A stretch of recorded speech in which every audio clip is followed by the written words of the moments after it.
Hey everyone! Today's video is all about this unusual RTX 3090 that I didn't really expect to get my hands on, the Palit GeForce RTX 3090 GameRock OC, and you can see it clearly stands out from the rest of the GPUs out there. It has this in-your-face, impressive design, and yeah, I dare to say impressive because it will definitely leave a very strong first impression, and whether it will be a good one or a bad one, it will completely depend on your own taste. But it should also be one of the faster cards out of the box thanks to its very high power limit, so in theory, this is a very flamboyant beast of a card. I can't really talk about the price right now because RTX 3080 and 3090 pricing and availability is just, all over the place right now. So I'm just gonna focus on this card itself today. I'm gonna talk about what makes it special and how it compares to other cards I've tested so far. Let's begin. This video is brought to you by Seasonic and their Prime Series power supplies. These top quality power supplies are very efficient, they're whisper quiet, extremely reliable, and my go-to choice for most of my test rigs and builds around here. And to make the deal even sweeter, Seasonic wraps it all up in a cozy 12-year-long warranty. Check them out using the links in the description below.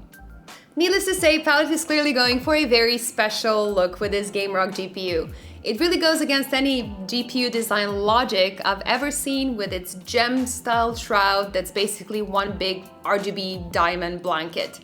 It is made of plastic, so it's not an actual gem or some kind of glass, but that doesn't mean it's not well made. It's actually a very solid card with a really solid metal frame. It is not extremely big for a 3090, coming in at around 30 centimeters in length, but it is big enough to still look very impressive.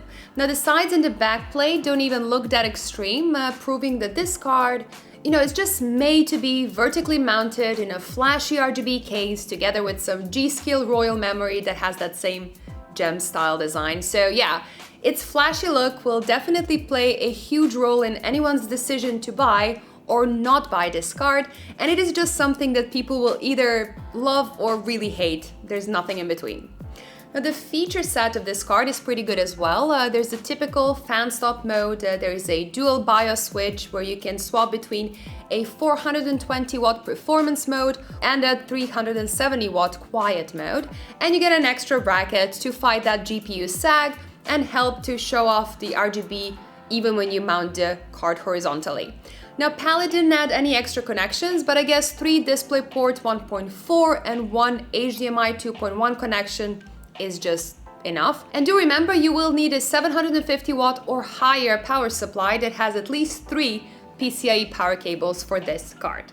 The heatsink design is also very important with these high power cards because you don't want a card that doesn't offer at least some heat dissipation for your VRMs and your memory, and thankfully Palit didn't skip on that. They even did something similar to Nvidia and Asus by leaving a part of the backplate open so some air can just flow through, and that does mean that the 3 8-pin power connections are positioned a bit awkwardly in the middle of the card. And there's also an extra RGB cable header right next to that so your motherboard can control the RGB effects of the card. Again, all this just proves that this card is meant to be mounted vertically. But looks don't mean much without performance, so let's check how this card actually did. The very first thing I noticed is how high this card boosts itself.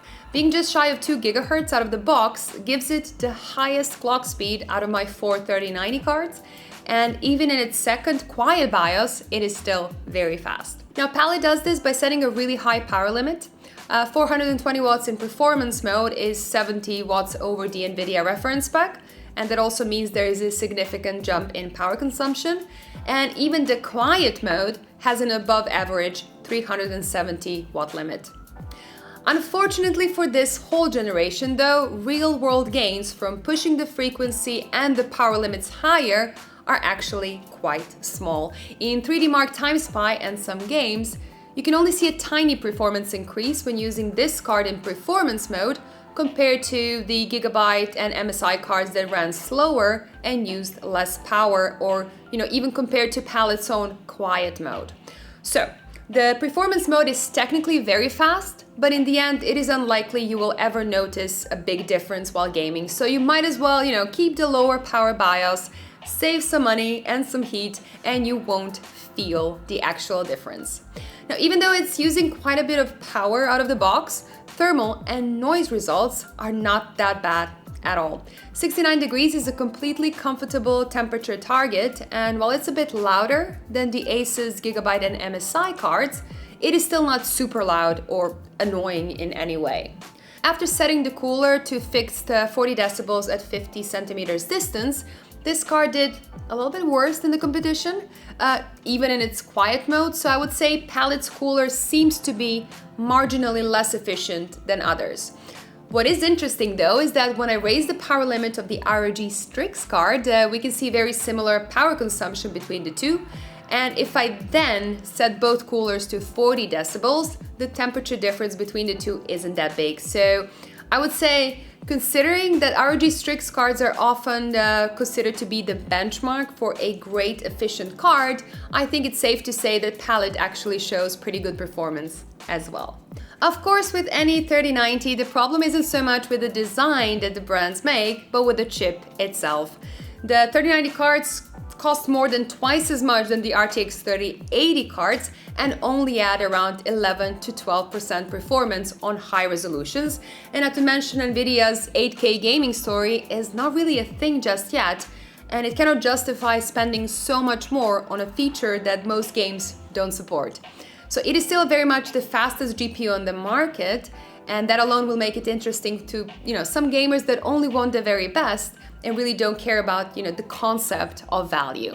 And that's also something I cannot hold against Palit or any other Nvidia board partner that's making RTX 3090 cards, but it is what makes a 3090 review really rough and really hard to recommend. So with cards like this, it's really important to just look at them from the position of someone that really wants a 3090 for whatever reason, or you can use this review to get a bit of an idea of what you should expect from a more reasonable 3080 GameRock.